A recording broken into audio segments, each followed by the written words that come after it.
I got something to tell you about, some heartbreaking stuff that I have to tell you about this legendary news anchor. The little extra episode here called "The Death of a Legendary News Anchor."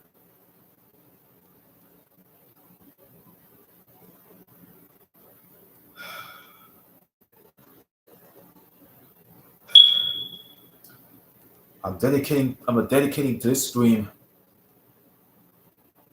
This stream is dedicated to Eric Paulsen, who was an anchor for WWL TV for 40 plus years. He died after a battle with cancer.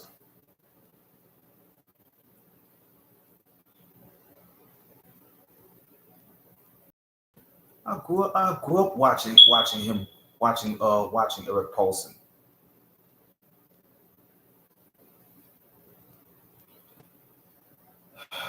This this is gonna break my heart, man. It's gonna break my motherfucking heart. Shit. It pains me to read this to y'all. Eric Paulsen, the legendary WWL news anchor, died today, I think. He died on like I think he died today or something. Say he died today. Like Saturday. It's what it says here.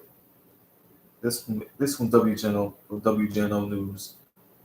It's all spread around WWE.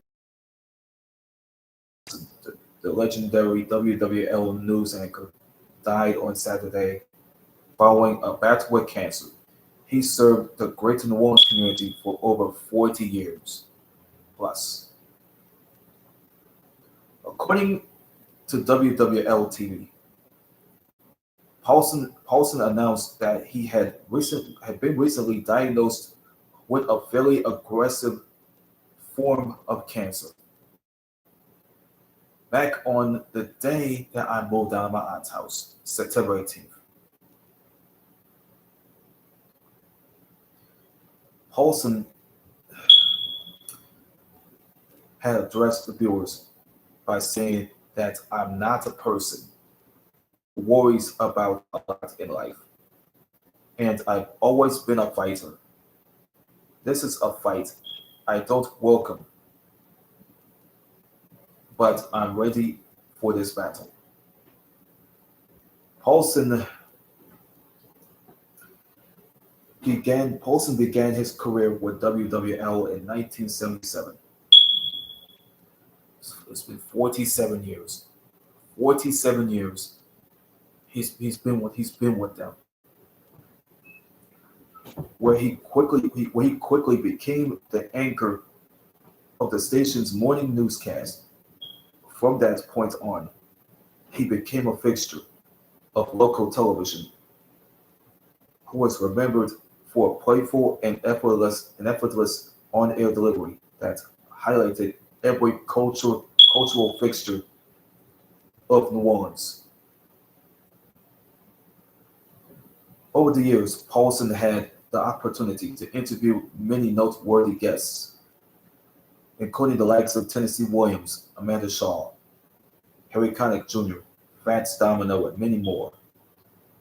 Paulsen is also remembered for his actions in the wake of Hurricane Katrina, taking to the skies in a helicopter to be one of the first to cover aerial views the devastation throughout New Orleans.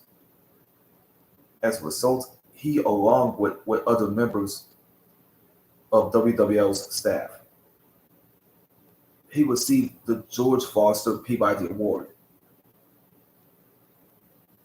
He's survived by his family, his wife Bethany, his two sons, Jonathan and Emmett, his sister Karen,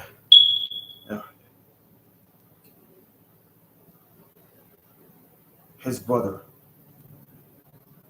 Kim and his brother Kim and his brother-in-law Richard.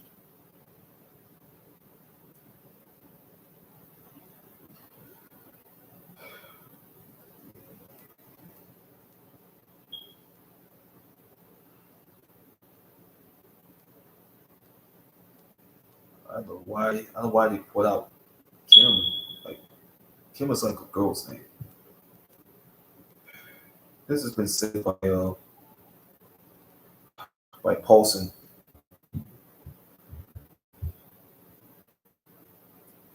He said, "I had such a wonderful ride." That's what he said. But Eric Paulsen has said this. He says, "I've had such a wonderful ride here in New Orleans." But in a 2021 interview with Tipitina's TV, that's from over 3 years ago. What's what he says here? Paulson says, "When I came here, I was young, 25 years old, maybe, and my plan was to go to the network. But things changed. Opportunities opened up here, and I fell in love with the city. And it's just been a great ride. And at least behind the memorial donations can be made to Roots of Music. It's way up north. It's on 1020 North Clear Street in the city of New Orleans, or the Ella Project at 400 Esplanade Avenue in the city of New Orleans. The funeral arrangements have not yet been announced.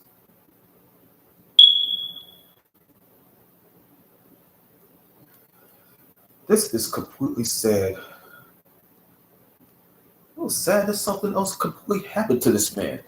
I'm watching him on WWL TV. Look at this man. 47 years. 47 years. He's been a news anchor. Eric Paulsen has been with WWL TV since 1977. This man has served the Greater New Orleans community since 1977. It's a shame that he had to die from a battle with cancer.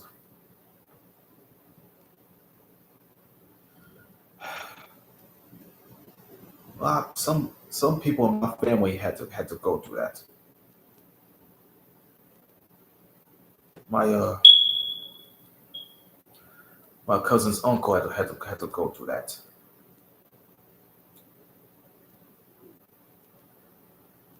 My mother's cousin had to go through that.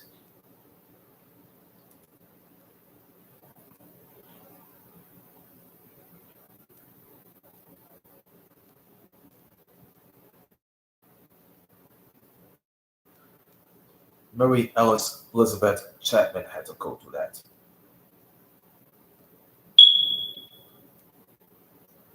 My great great cousin had to go through that.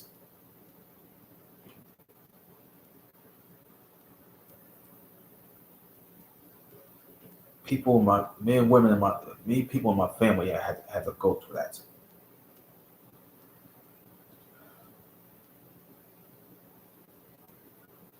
It's sad that Eric Paulson had to die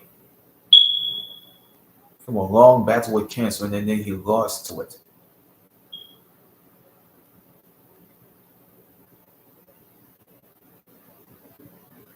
Let me explain to you. This man is a legend.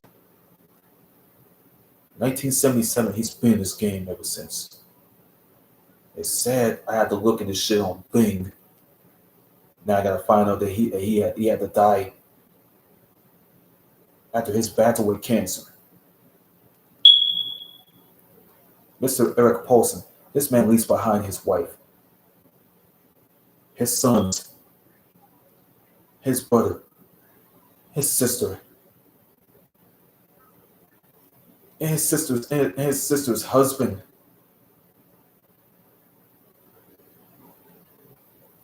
That hurt me, man. I felt I was like crushed when he died. I didn't know he died from cancer.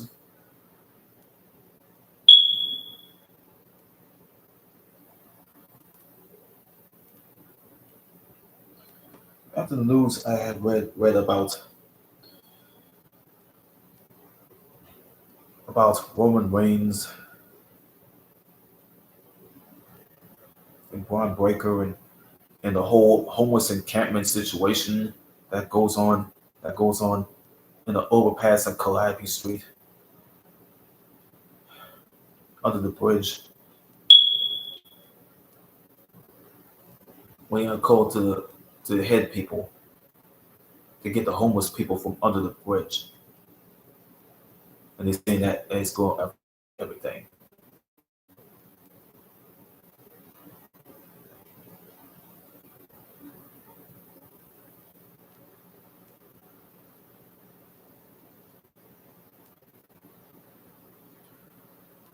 Some things that just don't happen every day like that. You can't save the world. You can't save the world every day. You can't change it every day. Oops, I messed all that up. I was aiming for Mark for Reed.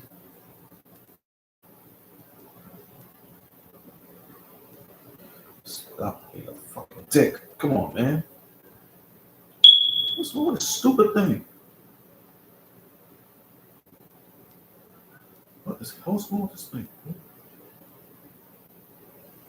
Seriously, I'm trying to Marcus Reed. Yes, NFL.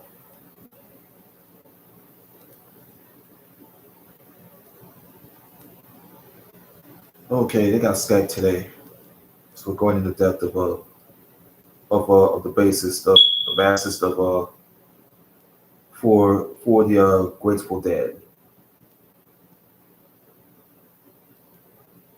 Mr. Philip Lesh.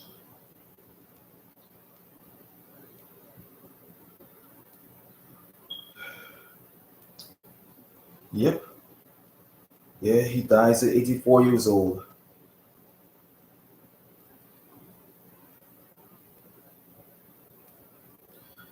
Phil Lesh, the base, the basis, the basis for the Grateful Dead, who propelled many of its wildest musical explorations, yet also composed and sang one of its loveliest songs, like "The Box of Rain," has died, has died, and passed away. He was 84 years old. An announcement on Lesh's Instagram account went out on that day. It was yesterday. Phil Lesh, who was a bassist and founding member of the Grateful Dead, has passed peacefully this morning. That's yesterday morning. Yes, yesterday morning. He was surrounded by his family and full of love. Phil brought immense joy to everyone around him and leaves behind a legacy of music and love. We requested that you respect the Lush family's privacy at this time. No cause of death has been reported at this time. A classically trained musician who harbored an affection for jazz and the avant-garde. The avant-garde. Lush was something of an outlier within the Grateful Dead, a group whose two lead vocalists like Jerry Garcia and Bob Weir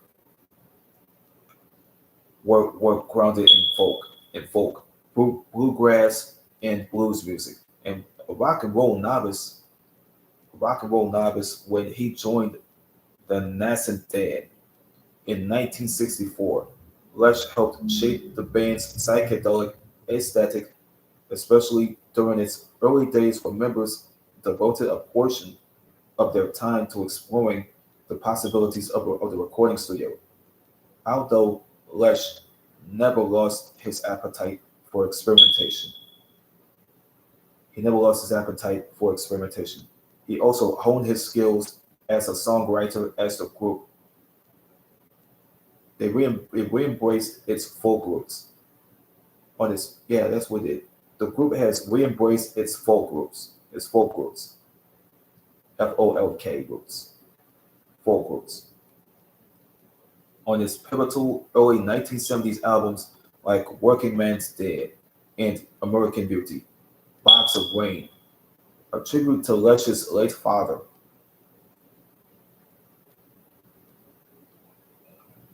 That marked the bassist's first lead vocal on a Grateful Dead record was the pinnacle of this period, but he also had co-writing credits on songs like Truckin', Cumberland Blues, St. Stephen, and New Potato Caboose, all crucial parts of the Dead's songbook. I'm not gonna play it. Grateful Dead biographer David Brown wrote of Lesh's wrote that's what he wrote.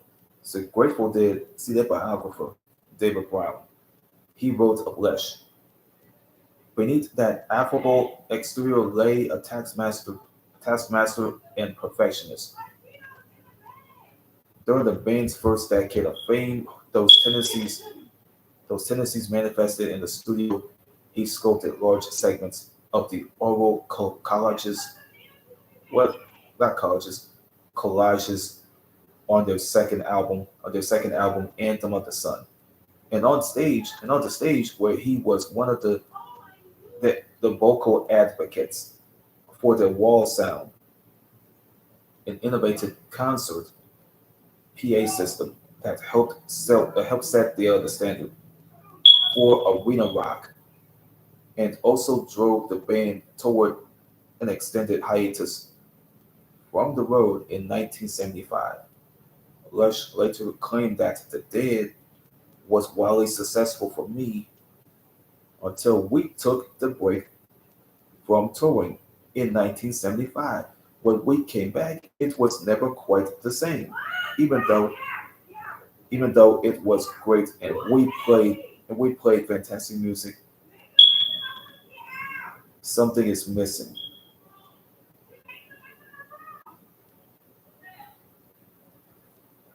Oh, Monique, come get Monique, get Malaya, man. What is messing up my kills room again?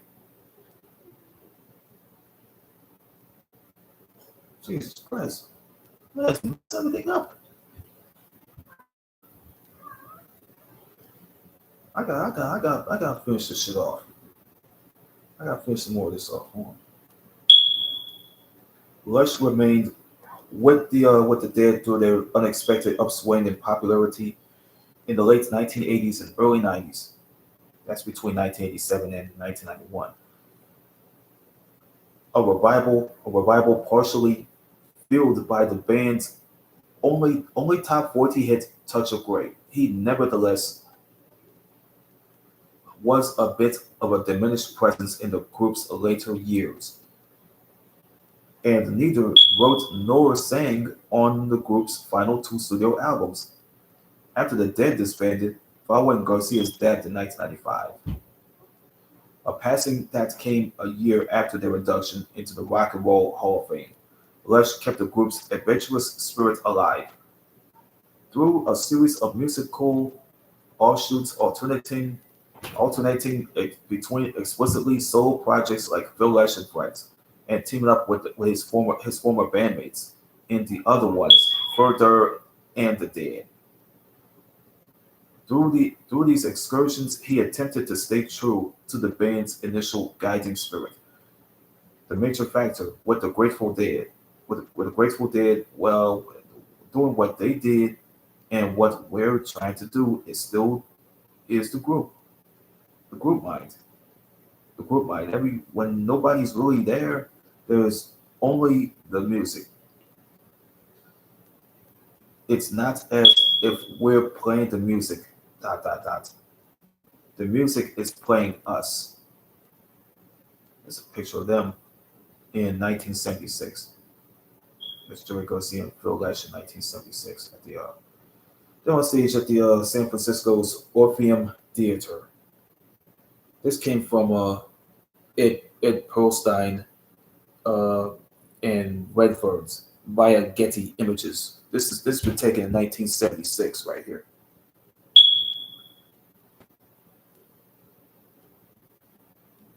Oh, this little story they got. I gotta go tell this story, man. It's gonna take me nearly an hour to do this thing. I might go turn into a 2 hour news show with this shit. Let me go do this, man.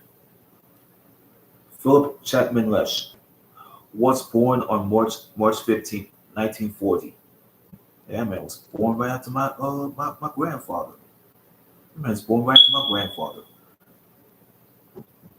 Philip Chapman Lesh was born on March 15th, 1940 in Berkeley.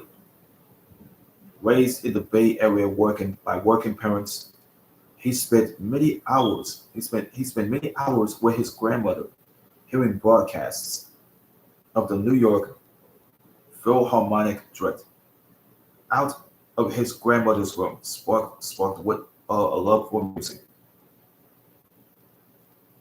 Lesh persuaded his parents to let him learn to play the violin. Eventually, abandoning the instrument in his early teens, he switched to trumpet, developing such an intense interest in playing that his parents moved the family back to Berkeley so he could take advantage of the city's high school music program. Growing up in Berkeley, California, at the peak of the Beat era, Lesh spent time at the bohemian hotspots such as the bookstore, City Lights, and the Coexistence Bagel Shop. Initially, college was a bit of a struggle. He dropped out halfway through his first semester at San Francisco State University, moving back home to attend the College of San Mateo, and soon transferred to the University of California, Berkeley. His interest in the beats deepened, complemented, and by an interest in experimental music, a passion he shared with his friend keyboardist Tom Constantin. Enamored by the works of Thomas Wolfe in college, Lesh briefly considered pursuing literature academically, but he was drawn back to music. What Stravinsky has said. Oh yeah, Stravinsky's what's to say? Oh, it came from Stravinsky. It came from this thing here. It's called Stravinsky's Rite of Spring.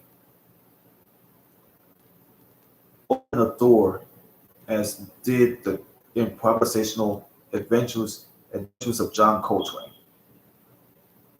That's how Coltrane battled with Bird.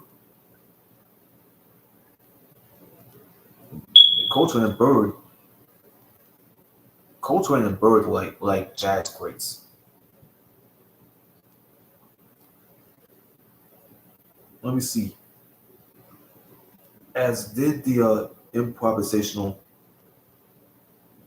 adventures of John Coltrane, he drew further inspiration of composer Charles Ives, claiming the music of Ives contained the world. It sounds like the inside of your head is when you're daydreaming. Volunteering as a recording engineer at the non-commercial radio station KPFA, also spent time attending folk cafes, entering social circles led him toward Garcia, a folk guitarist with a flair of bluegrass music. After Lesh heard Garcia sing the ballad Matthew Groves at a party in 1962, the pair became fast friends. The pair became fast friends, leading Lesh to record a tape of Garcia that aired on KPFA radio, non-commercial radio station. Uh, it would take a while before the pair chose to what's that? What's it? Oh yeah, it would take a pair. It would take. I forgot about it. I messed up on my words again. It would take a while before the pair chose to collaborate. Lush dropped out of UC Berkeley and headed to Las Vegas, Nevada. In the summer of 1962, living with he's living with the family of a known Yeah, that's what he's living with. Yeah, some of this. That's what happened. Let's see his name. Oh yeah.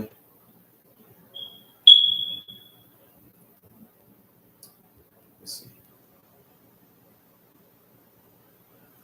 Yep, Lush dropped out of UC Berkeley and headed to Las Vegas in the summer of 1962, living with the family of Thomas Constantine until they had enough of the bohemian in their midst, taking a Greyhound bus back to Palo Alto, California. Lush whiled away a few years rooming with Constantine and working at the post office as he composed classical music. Early in 1965, he went to the he went to go see the Warlocks. The Warlocks. He went to go see that the folk rock group that Garcia had formed with Bob Weir, who had to be a guitarist, and Bill Kreutzmann, who was a drummer, and Ronald McKernan. They call him Pigpen, who happens to be a keyboardist. A keyboardist. This is pre Grateful Dead at the period. Garcia wound up asking Lesh to join the Warlocks as a bassist. The fact that Lesh didn't know how to play bass whatever he and only he recently had developed an interest in rock and roll music, let alone shown an inclination to play it that caused no concern. It's going to take more longer for me to do this thing. That's me another hour. While learning to play bass in the Warlocks, Lesh developed an elastic melodic style. Melodic style, that's what we called it. It was like a melody. Yeah, an elastic melodic style. That's like a melody, melodic style, that's what we call it. As became as much as the day's signature as Garcia's winding guitar leads. Once Lesh discovered a single credited to another band called the Warlocks. He had the group and selected associates convene at his apartment to decide upon a new name, a process that came to a standstill until Garcia plucked the name the Grateful Dead that was from a dictionary. The Grateful Dead made its debut at one of Ken Casey's acid tests in 1965. Over the next year, the band would be a fixture at these psychedelic events, cultivating relationships with such figures as their manager Rock Scully and Owsley Stanley. I heard about them already. I watched a documentary. I watched a documentary like a week ago about Rock Scully and Owsley Stanley, a manufacturer of the love sex drug, who helped keep the dead afloat. During the early years, under the moniker Bear, he became the band's sound engineer, a passion he shared with Lesh. By the fall of 1966, that was between September and October of that year, the Dead signed with Warner Brothers Records, and the label hits giving the group artistic control as well as the unlimited studio time. After quickly cutting the Dead's eponymous debut album in the late 1960s, that's 1967, by the way, Lesh and Garcia would soon take the advantage of this cause by spending an inordinate amount of the experimenting in the studio for Anthem of the Sun, the first record to feature the Dead second drummer Mickey Hart, as well as Lesh's college friend Thomas Constantine, whose time with the band was brief, and Aoxum Mosawa. What is it called? AOXOMOXOA. Couldn't get a chance to pronounce it. It was an album they wound up recording twice. That's two times. Twice as they adapted to a new 16-track recorder they acquired. Faced with the mounting debt, the band took that 16-track recorder to capture live performances at the Fillmore West and the Avalon, making Live Slash Dead the album that righted them financially with Warner, while also capturing the open-ended improvisations the band played on stage. Mr. Grateful Dead in 1970. That picture, this only picture I could have shown you right here. This picture was taken in 1970 right here. Right here. This picture was been taken like how many years they took this picture? It's like 54 years ago. It's like 54 years ago they took this picture.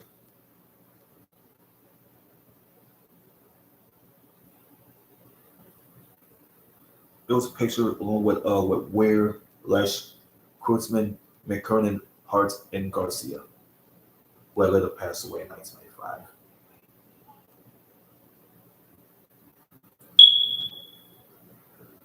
Despite the promise of the Live Dead uh, name right there,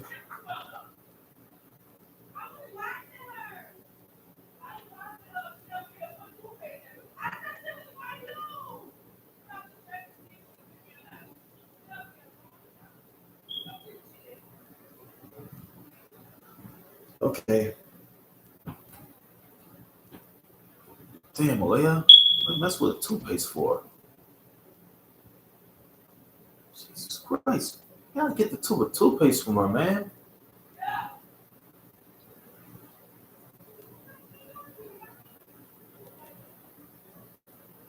Mess with toothpaste. That's just dumb.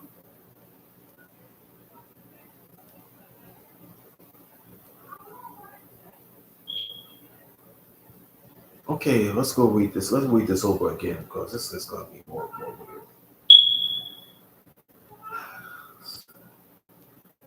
Sick.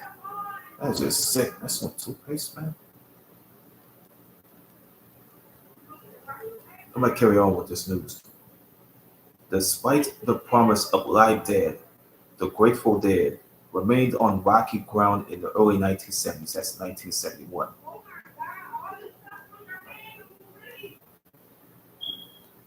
19 members of their entourage were arrested for drug possession in New Orleans, Louisiana in January 1970.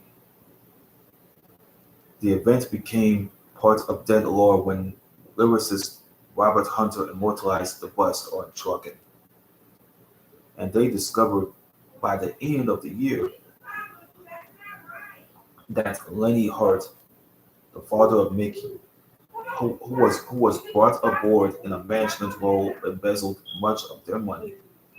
During all this, the band was able to record two pivotal studio albums like The Working Man's Dead and American Beauty, lively folk-inflected rock and roll records that contained many of the band's enduring songs, including Uncle John's Band, Casey Jones, Friend of the Devil, Sugar Magnolia,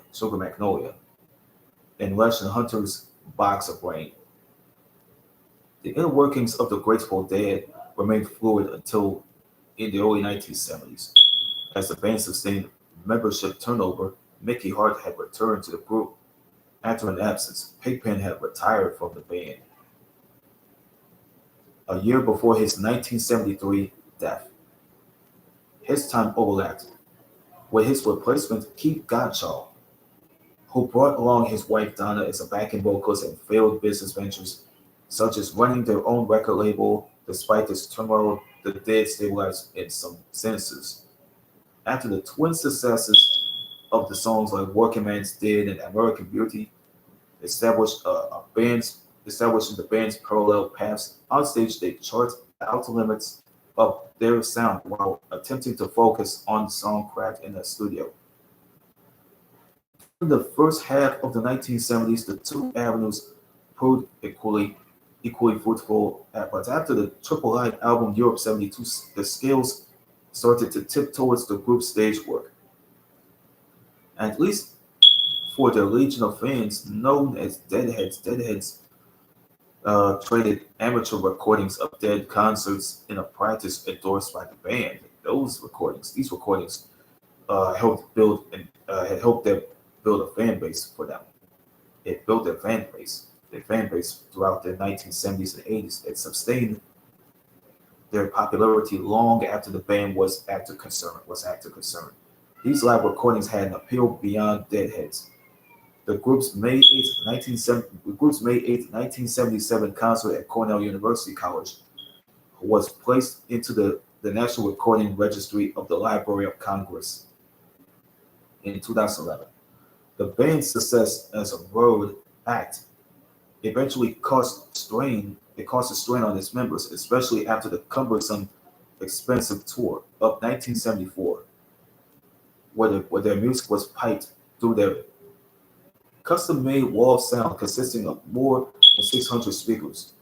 600 speakers. That's the name, like 600 speakers standing 40 feet high and 70 feet wide. Rush wrote this in his memoir, Searching for the Sound. This period, about 40 gigs remains to this day the most generally satisfying performance experience of my life with the band. But the cost of touring with the system were prohibited. Once the tour wound down, the Grateful Dead decided to stop performing for the foreseeable future.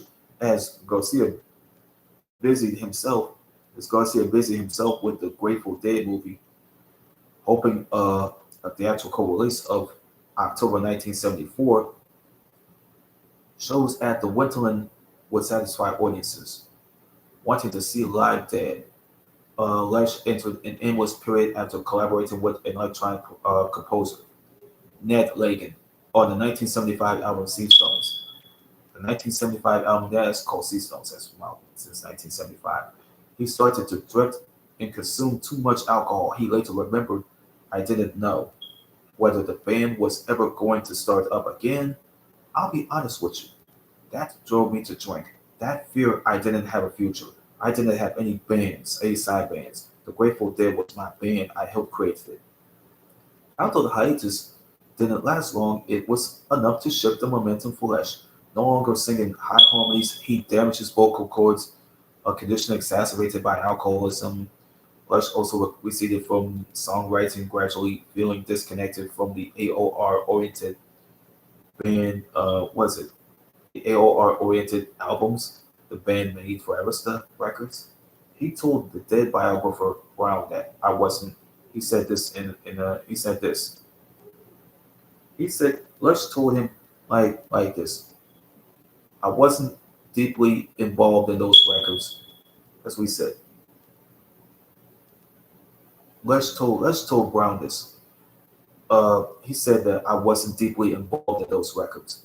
I felt like a sideman. Lesh's fog started to lift in 1982 when he met a waitress named Jill Johnson. 2 years later, they married. They tied a knot, eventually raising two sons of their own. Family life had suited Lesh. He stopped drinking and took his boys on the road. Lesh hadn't been the only member of the Grateful Dead to battle substance abuse, but in the late 1980s, that's 1987, the entire group had a moment of collective clarity that coincided with the sunny, celebratory touch of gray, becoming an unexpected hit in 1987. There's another picture of them in the 80s, the mid to late 1980s. There's another picture of them, courtesy of Associated Press. This is them in between 1986 and 1987. That picture was been taken since the 80s. Touch of Grey introduced a new generation of fans to the Grateful Dead. the Grateful Dead, many much rowdier than the Deadheads who had followed the group through the years. Its effects were so dramatic. We called Lesh. He said it brought in a number of young people who didn't really have a feel for the scene and the ethos surrounding it, which was considerable after 2 decades. We were thrilled with the interest in the band, but it just stood everything on its head. More people wanted to see us, so we had to play larger venues. Playing in front of the larger crowds resulted in a loss of intimacy, and for me, the experience was all downhill from there. Garcia reacted to the increased attention on the Grateful Dead by retreating to the heroin addiction that led to his death from his heart attack on August 9th, 1995. This was after my sister Monique's birthday. Her her 10th birthday. It was after my sister's birthday, her 10th birthday.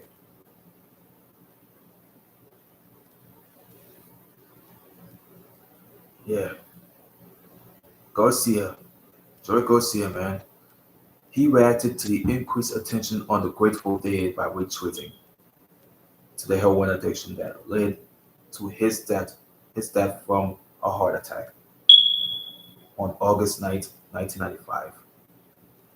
The Dead disbanded in the wake of Garcia's untimely passing. Lush quickly faced his own health problems in 1998. He had a successful liver transplant after having a chronic hepatitis C infection.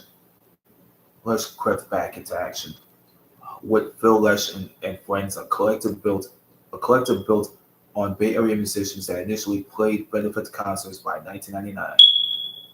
He would join Bob Weir, Mickey Hart, and the latter day Dead associate Bruce Hornsby in the other ones. But his tenure, but his tenure in the group was brief. He and drummer John Molo left him and drummer John Molo left in 2000 to concentrate on Phil Lesh and friends. Warren Haynes and the Allman Brothers band guitarist who played often with friends around this time said Phil faced down and deaf and came out, as we said. They said Phil faced down, deaf, and came out the other side the other side. It has basically decided to do exactly what he wants to know. He wants what was it? Let me rephrase now. Rephrase. Phil faced down, deaf, and came out to the other side, and has basically decided to do exactly what he wants with no compromise. That means a band which maintains the Dead's improvisational quality, maintains the Dead's improvisational quality, while also being more structured. More structured. Phyllis and friends proved to be successful, eventually outdrawing Weir's band Rat Dog in the early in the 2000s. Lesh led the band through one studio album, 2002's There and Back Again, featuring songs that were co-written by Robert Hunter. That's Robert Hunter. No, it wasn't. That's Phil Lesh again. Uh, but that wound up being his last collection of original songs that he returned to the Grateful Dead that folded in 2003. As part of the Dead, a touring entity featuring all four all four surviving members of the original band, the Dead, drifted apart after a 2004 tour, so Lesh turned his attention to searching for the sound. My life with the Grateful Dead, an autobiography published in 2005. He spent 2006 successfully battling prostate cancer. After receiving a Lifetime Achievement Award that Dr. Dre should have won since 1992, 1993, after a Lifetime Achievement Award from the Grammys in 2007, the Dead reunited to play a pair of benefit shows for Barack Obama's presidential campaign in 2008. Lush and Weir continued with further, which reconnected to the adventurous improvisations of the Grateful Dead's spatial excursions. What does it say? Oh yeah, spatial excursions. Further stayed together for 5 years. For 5 years, during which time Lesh and his family had opened up a performing venue and a restaurant called Terrapin Crossroads in San Rafael. Inspired by LeBron Helms' Midnight Ramble shows in Woodstock, Terrapin Crossroads featured many informal jam sessions headed by Lesh, who often played with his now grown sons as the Terrapin Family Band. He also brought incarnations of a Phil Lesh and friends of the venue to the venue. Uh, Lesh decided to retire. He decided to retire from touring after the disbandment of Further, but he agreed to participate in Fare Thee Well, celebrating 50 years of the Grateful Dead. A collection of three concerts touted as the last time the four original surviving members of the Grateful Dead would perform together, although Weir, Kreutzmann, and Hart decided to soldier on as Dead and Company. Lush opted out. He kept Terrapin Crossroads as his performing home base. Through its closure in 2021, stepping aside for various festival appearances with Phil Lesh and friends, notably joining Wilco's Jeff Tweedy and Nels Klein to play a set as Philco at the Sacred Rose Festival in 2022. Lush survived by his wife Jill, sons Graham and Brian, and grandson Levon. This story originally appeared in the Los Angeles Times, what Chuck Phillips used to work for. That's how he got fired in the early 2000s for making a bogus ass article. Bye, Chuck. Good luck in your future endeavors, brother.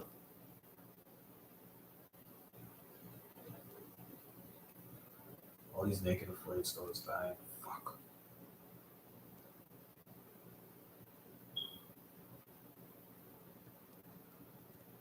That's it for the extra right here. We had way some news about Eric Paulsen and Phil Lesh. You know what I'm saying?